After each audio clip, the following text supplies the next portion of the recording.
We were wanderers from the beginning, bounded only by the earth and the sky. The frontier was everywhere.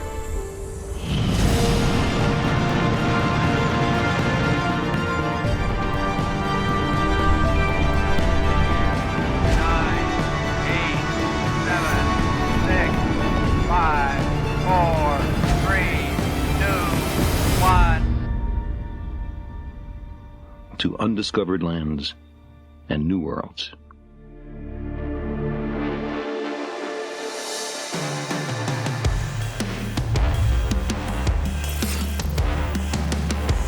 What's up, guys? I am here in Houston, Texas at NASA because I am gonna be training like an astronaut.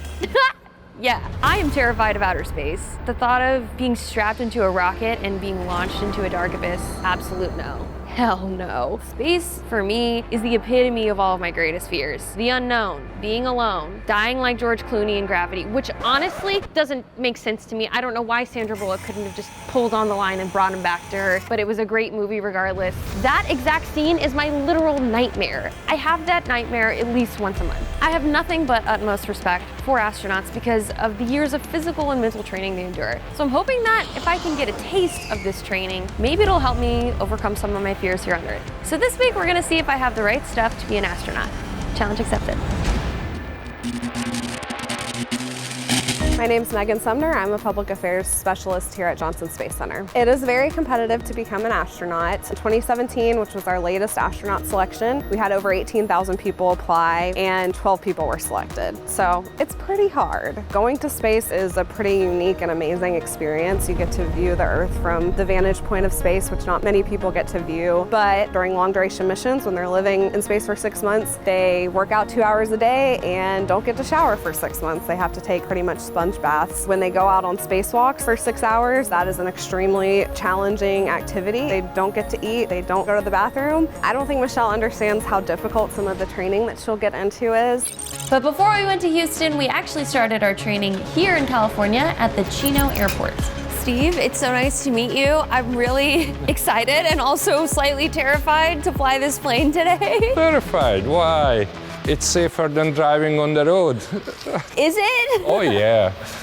Okay. All the astronauts have to be trained in the T-38 jets. That is really so that they are put in a real life situation. And if something goes wrong, then there are real consequences. We're gonna fly L-39 Albatros. Would you say this is the closest experience I could have Without the flying? T-38, Yeah. yes. Probably we're gonna have about 6 Gs. Astronauts have to train themselves to be able to withstand the forces that they're under in a rocket going to space.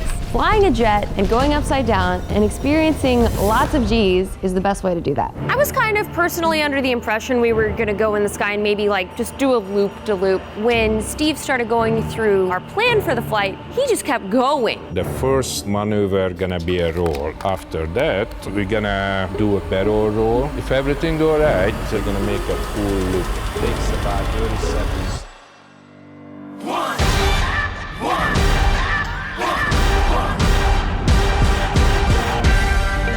When I think of going to space, one of the most terrifying parts of it for me is being launched. Experiencing a bit of what this is like will maybe quell some of those fears for me. I have never experienced what multiple G's feel like, so that sensation will be different and new, and I'm a little bit nervous about it. Apparently a lot of people black out. Steve went over in our briefing how to eject myself from the plane. Really hope I don't have to use that piece of new knowledge.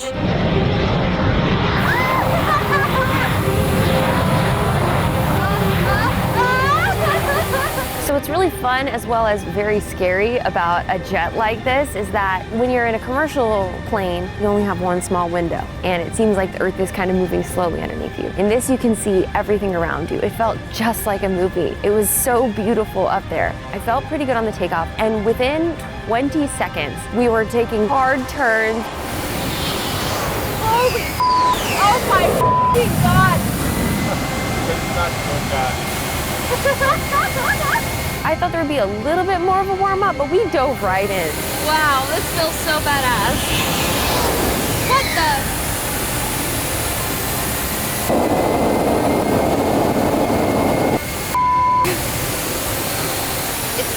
like a roller coaster on crack. There was this moment when we were free falling where I actually felt very calm.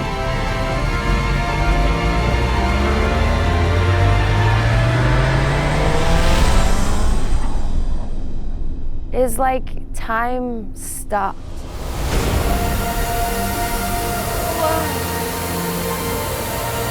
Oh, this is amazing.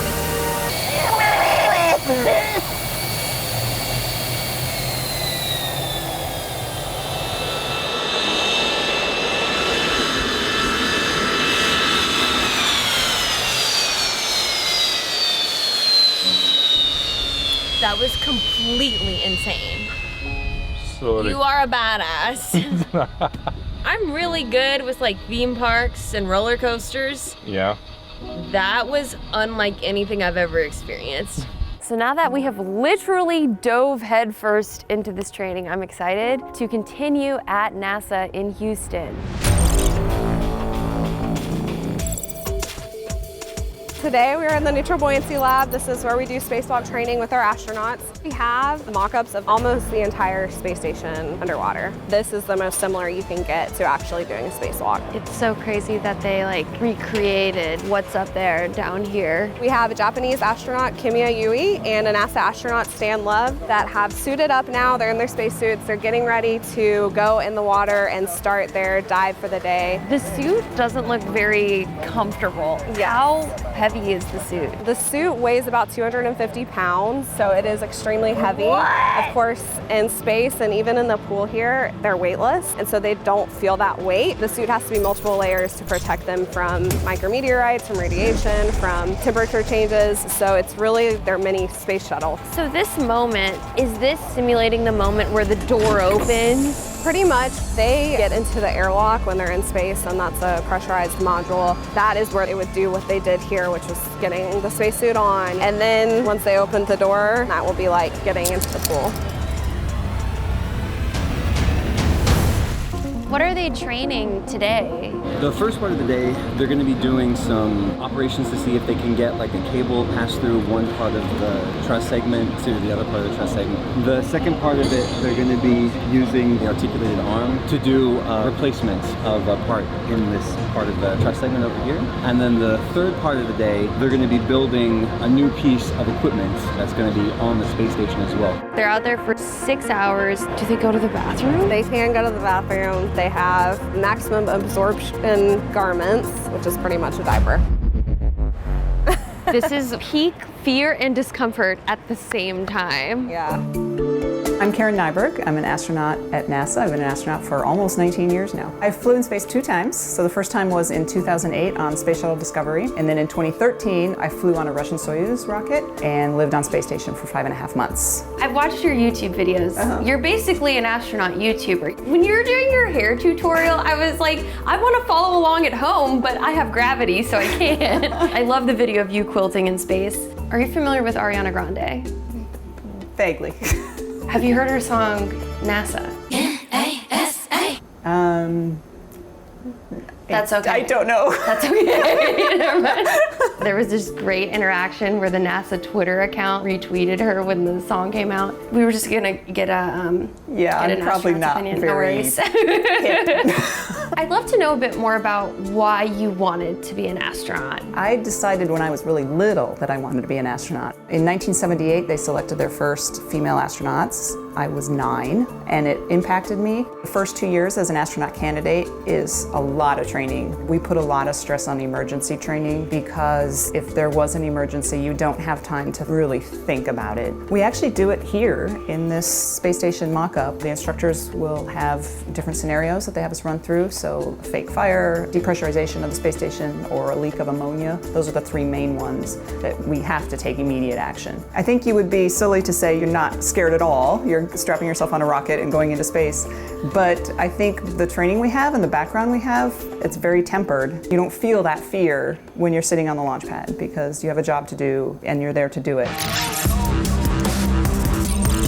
My name is Kimberly Jadwick, and I'm a countermeasure system instructor, which means we train the crew on how to stay healthy when they're in space. One of the things people don't realize is when you're in 0G, your bones and your muscles aren't having to work as hard because you're not fighting gravity. And you can lose up to 2% of bone and muscle mass per month, which is like having osteoporosis. They have 3 pieces of exercise equipment to keep them healthy in space. They have a bicycle, they have a treadmill, and they have a weightlifting machine. What's different about the bike in space is that there's not really a handlebar to hold on to, and there's not a seat.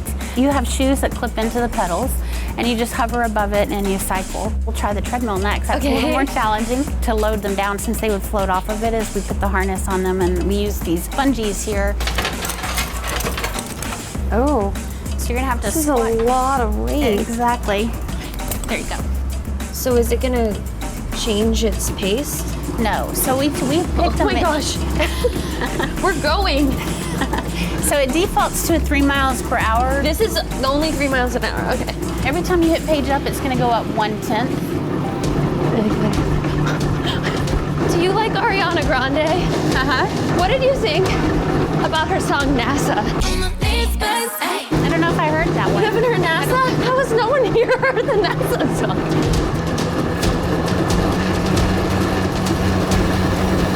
Woo! Oh my God. The next one's the hardest one, right? Yeah. We're gonna use the full-size bench, but I'm gonna show you the 0G bench first. They pull it up, and so you'll see this is not gonna support the whole body. They just need it holding their torso, and there's a belt that holds them to keep them from floating off of it. What will make this a little awkward at first is because you have gravity, it's wanting to fall that way or this way, so you wanna try to control it and make it go straight up and straight down. Perfect. Oh, is that straight up? No.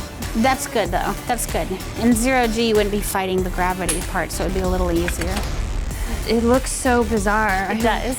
So how does this work if there's no weight in space? That is an excellent question. It works. What is going on? We've got 2 vacuums up here at the top that you're working against. Oh, vacuums. How long do astronauts exercise for every day? They're scheduled 2.5 hours a day on exercise for 6 days a week. And then they use exercise not just to physically keep strong, but also as a mental break. I like to compare their day as reading an owner's manual for 8 hours a day. This is Peggy Whitson. She's our record breaker for flying up there for the longest period of time. How long was Peggy in space? She was one of our 1-year astronauts. Wow. I can't imagine spending a year on the International Space Station. For my first flight, I did not have a family. For my second flight, I did, so there's that aspect in it. I'm married to an astronaut, and so I've seen it from both sides. It is definitely easier from the side of the person who is flying into space because you are so focused on the job. As the family, it's harder. When I went for my long duration flight, my son was 3. Part of making it easier was making sure that he was comfortable with me going. To do that, we tried to never make it a negative thing that mommy was going to be leaving. We would show him the space station flying through the sky, mommy's gonna go live there. The days went really, really fast. It does get hard, but I think we as astronauts learn to compartmentalize quite a bit. You have to. Space can be really stressful, and we want food to be a positive experience for the astronauts while they're in orbit. I'm Ryan Dowdy, I'm the ISS Food System Manager, and I'm on the team here at Johnson Space Center that helps get all the food to the International Space Station. Right now, the ISS Food System has about 10 different standard menu containers that the crew is able to eat from at any given time, as well as 1 crew-specific menu specifically made for you, and then you get 1 container for coffee or tea. Today, I've picked out some of our perennial favorites that the crew have so that you can try. Yes. The first thing that I want to pull out is the shrimp cocktail. Those are freeze-dried shrimp. Oh my God. So feel how lightweight that is. It is. Food is about 90% water, and after we freeze dry that here in the food lab, it goes down to about 10% moisture. This makes it shelf stable so that bacteria can't grow and spoil the food. After we freeze dry it, it gets about a 3-year shelf life. What am I holding? How old is this? Let's see, this was packaged at the end of 2017. So we're gonna rehydrate it, and you can let us know how fresh it tastes. And I'm not gonna get sick? You're not gonna get sick. All right. Why can't we just feed someone nutrition bars? And the answer is, have you ever tried to eat Clif Bars for 6 months at a time? For crew, it's been found that variety is incredibly important. Keep them interested in the food, because if it doesn't taste good, the astronauts are gonna stop eating, they're gonna lose weight, and we can actually experience mission failure. So when Ariana Grande released her song NASA, NASA, I'm a big Ariana Grande fan. To me, it said, this is our generation. We're doing incredible things, and we're going into space. And on top of that, we're starting the commercial crew program and launching crew from the United States for the first time since 2011, which is pretty awesome. That was the deepest interpretation of that song that I've heard. So this is our shrimp cocktail. And this was cooked 2 years ago. Yes, bon appetit.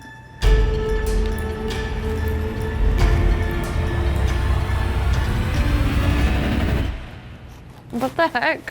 I'm really impressed. I was honestly expecting to eat Cliff Bars. It's so important great. to have good food in space. One of our other favorites is macaroni and cheese. You guys made it homemade and then freeze-dried it. Yes, all of this is from scratch. That is some like grandmotherly love right there. All of it is from scratch. We put a lot of love into all the food that goes up to the International Space Station. Oh my God. It tastes like homemade mac and cheese from like a really awesome 5-star diner. Finally, we're gonna finish with one of the favorite crew member desserts. This is cherry blueberry cobbler.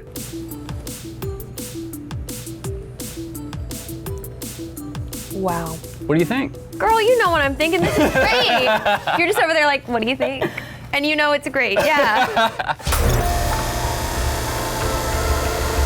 Oh my God, what's going on? So inside the spacesuit, there's a 4 psi delta between inside the suit and the vacuum of space. As opposed to putting you in a full suit and putting you in a vacuum chamber, this is an alternative way to do that. So this is just simulating like feeling the pressure. Oh my God. Feeling the pressure of, working in a pressurized glove. Wow. I'm the deputy system manager for the current suit. So my job is to make sure that the astronauts have the right size of suits, and then if anything breaks or needs adjustment, figuring out how to fix that or help the astronauts to make those adjustments. So this is one of the tethers that they have on space station. One half will go to your person on your spacesuit and the other half to the space station. You have to push the button in on both sides and then kind of swing the bottom in. There you go. And back. So try to, yep. Holy cow. 8 hours There of you go. this. Okay. The true test is just a nut and a bolt, something that everybody's seen and has around their house. Fine motor skills are difficult and really fun to do in the gloves. So people do this in space. There are very intricate tasks that the astronauts have to do. This is like being in a mascot uniform while asked to like draw a perfect circle. Yes. This is insane. Okay, I have to get this. I'm sorry. If the hardest thing I do during astronaut training is put a nut on a bolt, that is saying something about the attention to detail astronauts have. We're being controlled by the mission control centers around the world, Houston, Moscow, and I never had a moment where I didn't trust what they told me. If our laptop showed a warning that something was wrong and they called up and said no action, I completely trust that they have everything under control and I don't need to do anything. There was never a trust issue with that. And crewmates as well. We're doing this as a team. It's not an individual effort, and so you have to be able to trust your teammates. It literally looks like it does in the movies. When I told people I was doing this video and getting to come to NASA, everyone's like, oh, were you doing that thing where you spin around? The multi-axis trainer. Yeah. And we learned that that's not even a part of astronaut training. No. Why is that in movies? The first astronauts, the Mercury, Gemini, they did that training, but we don't do that now. A lot of films are more science fiction than fact. There's a lot of misconceptions. I think there's too many to name them all. Just understanding that we're just people who happen to be going to space. I don't know how you change that. My name's Paul Valley. I'm the project manager here at the Active Response Gravity Offload System. Argos is a robot that simulates reduced gravity, and so that means we can make you feel like you're weightless, we can make you feel like you're in lunar gravity, on Mars, so we'll hook you up into our harness right here, get the system going for you, and right off the bat you're going to be placed into weightlessness, and you'll be training like an astronaut doing EVA on the space station, doing like a spacewalk out there. So this is the harness you're going to be in, and then you're going to get hooked up to this gimbal up here, and this is what's going to connect you to Argos. I'm so excited. I never got to go to space camp as a kid. Yeah, this is your moment then. This is even better than space camp. kids there don't get to do this system. We do a lot of astronaut training for like specific tasks. For example, repairing something where when they push off, they're floating away. We also do a lot of motion tracking and have them walk in lunar gravity, for example. Do movies ever use this system for stunts or motion capture? Not stunts or motion capture, but we have had some experiences of what spaceflight is like. First Man was in here and had all the cast in here to do That's amazing. various training. All right, Tyler, I'm gonna have you enable vertical. Is it scary? Like, should I be scared? No. I don't think so. If you just push off and float away though, you're gonna keep floating forever, so. We're not gonna George Clooney. Not gonna George Clooney today. All right, Tyler, let's drive up in fine.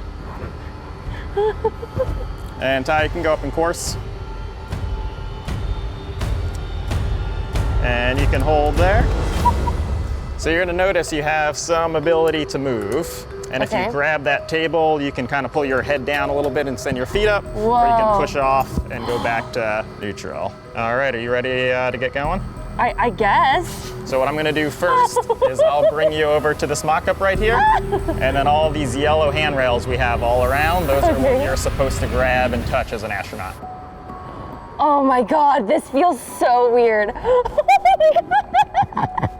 It feels like exactly like it looks in the movie. So you want to keep your body moving nice and slow. So we have speed limits set that if you go too fast, we're gonna lock the brakes on you. We train our astronauts not to move fast. And you'll notice as you get going, you have to use the same amount of energy to stop yourself because you're already floating. No. So if you have a spacesuit on and you weigh now, 600 pounds worth of mass, and you're trying to move outside the International Space Station, when you try to stop your body, you have to control all of that mass. Being in this, I kind of forgot for a moment that this side is like the side of it and that's the floor. Yeah, in space there's no true floor or ceiling, right? There's something that just feels like really graceful and beautiful about this, even though I probably don't. You're looking pretty good, actually. Really? Yeah, you're looking more graceful than some other people have been. Am I more graceful than Ryan Gosling was when he came to He was do this? pretty good. He was pretty good. Yeah, he's probably pretty good. Yeah, he was a natural under gravity. I can see why they chose him for Neil Armstrong. Were you here when he was here? You got to meet Ryan Gosling? Yeah.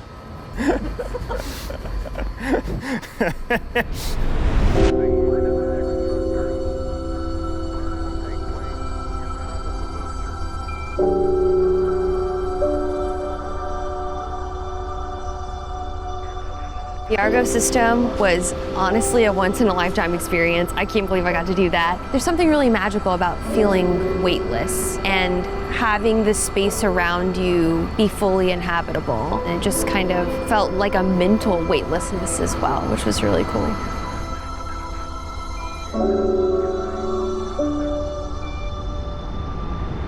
So now I'm going to experience lunar gravity, which is very minimal gravity, being able to jump really high very easily, but still come back down to the ground. So you are now in lunar gravity.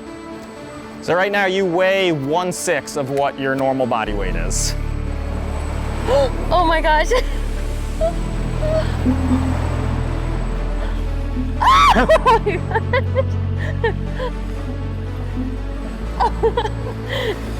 Literally feels like you're Spider-Man.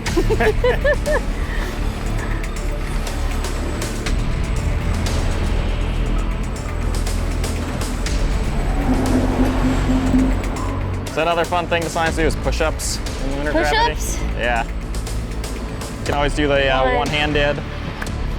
Being an astronaut is so easy. Just kidding. Being an astronaut is really hard.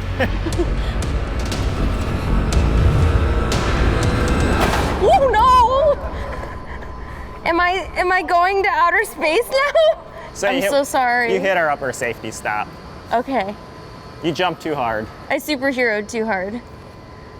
This experience, getting a very small taste of what it's like to train to go to outer space, really taught me a lot about myself and I think the misconceptions I have about the things I fear most. Before this experience, I thought that space was this frontier that was scary and unknown. What I realized through this experience and through a lot of my challenge videos is that the perceptions I have about these things are often wrong. Hearing Karen say that she is a human just like me really put things into perspective. Often Oftentimes we look at our heroes and put them on this pedestal like they're separate and different from us. And at the end of the day, we're all just human. And if someone else can overcome their greatest fears, so can I, and so can anybody. If you guys enjoyed this video, please give it a thumbs up.